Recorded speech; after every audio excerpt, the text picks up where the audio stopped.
ഈശോ മിശിഹായ്ക്ക് സ്തുതിയായിരിക്കട്ടെ. ഇന്ന് ഏപ്രിൽ 16 ബുധൻ. ഇന്ന് നമുക്ക് പ്രത്യേകമായിട്ട് എല്ലാ രോഗികളെയും ദൈവ തൃക്കരങ്ങളിലേക്ക് നമുക്ക് സമർപ്പിക്കാം. ക്യാൻസർ, വൃക്ക രോഗങ്ങൾ, കരൾ രോഗം, ഹൃദയ സംബന്ധമായ രോഗം, അങ്ങനെ ചെറുതും വലുതുമായ എല്ലാ രോഗങ്ങൾക്കും അടിപ്പെട്ടിരിക്കുന്നു എല്ലാ സഹോദരങ്ങളെയും ദൈവ തൃക്കരങ്ങളിലേക്ക് നമുക്ക് സമർപ്പിച്ച് പിതാവായ ദൈവത്തെ വിളിച്ച് നമുക്ക് പ്രാർത്ഥിക്കാം.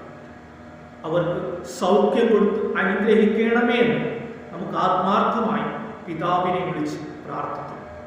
സ്വർഗസ്ഥനായ ഞങ്ങളുടെ പിതാവേ, അങ്ങയുടെ നാമം ഉചിതമാകണമേ, അങ്ങയുടെ രാജ്യം വരയണമേ, അങ്ങയുടെ തിരുമനസ് സ്വർഗത്തിലെ പോലെ ഭൂമിയിലുമാകണമേ. അന്നു വേണ്ടുന്ന ആഹാരം ഇന്ന് ഞങ്ങൾക്ക് തരണമേ.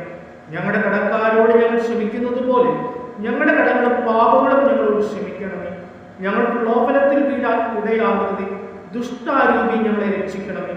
എന്തുകൊണ്ടെന്നാൽ രാജ്യവും ശക്തിയും മഹത്വവും എന്നേക്കും അങ്ങയുടേതാകുന്നു.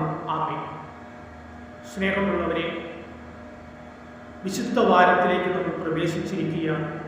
വിശുദ്ധ വാരത്തിൻ്റെ ഏറ്റവും പ്രധാനപ്പെട്ട ദിവസങ്ങളിലേക്ക് നമ്മൾ എത്തിച്ചേരുകയാണ്. ഈശോയുടെ ജനനം മുതൽ മരണം, ഉത്ഥാനം വരെയുള്ള ആ സംഭവങ്ങൾ നമുക്കൊന്ന് ധ്യാനിച്ചുകൊണ്ട് വിശുദ്ധ വാരം ഏറ്റവും ഭംഗിയായിട്ട് ആഘോഷിക്കുവാൻ, ആചരിക്കുവാൻ നമുക്ക് പരിശ്രമിക്കാം.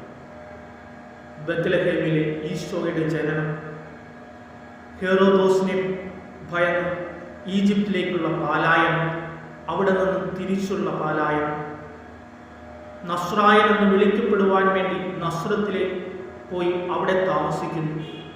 മാതാപിതാക്കൾക്ക് വിധേയനായി ജ്ഞാനത്തിലും പ്രായത്തിലും ദൈവത്തിൻ്റെയും മനുഷ്യരുടെയും സംപ്രീതിയിൽ വളർന്നു വരുന്ന ഈശോ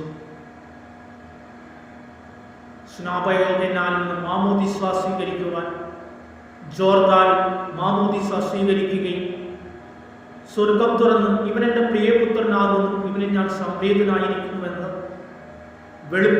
വെളിപാടുണ്ടാവുകയും ചെയ്യുന്നു. പരസ്യ ജീവിതം, പലവിധ രോഗികളെ സുഖപ്പെടുത്തുകയും അപ്പം വർദ്ധിപ്പിക്കുകയും ദൈവരാജ്യത്തെപ്പറ്റി പല രീതിയിൽ ഉപമകളിലൂടെ പഠിപ്പിക്കുകയും ചെയ്യുന്ന ഈശോ തന്നോട് കൂടിയായിരിക്കുവാൻ, സുവിശേഷം പ്രസംഗിക്കുവാനുമായി അപ്പസ്തോലന്മാരെ തിരഞ്ഞെടുക്കുന്ന ഈശോ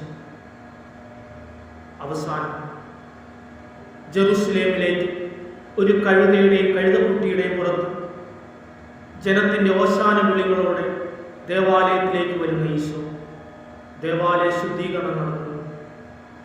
അവസാനം പെസഹായ്ക്ക് അപ്പസ്തോലന്മാരുടെ കാലുകൾ കഴുകിക്കൊണ്ട് വിനയത്തിൻ്റെ ഒരു മാതൃക നമുക്ക് നൽകുന്നു.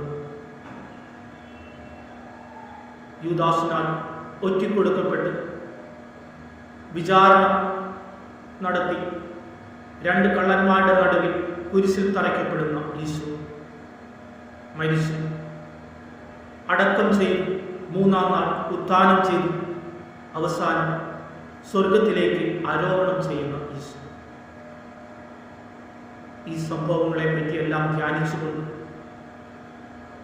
പെസഹാ രഹസ്യങ്ങളിലേക്ക് നമുക്ക് പ്രവേശിക്കുവാൻ എല്ലാവർക്കും ദൈവാനുഗ്രഹം നേരുന്നു. പിതാവിൻ്റെയും പുത്രൻ്റെയും പരിശുദ്ധാത്മാവിൻ്റെയും നാമത്തിൽ.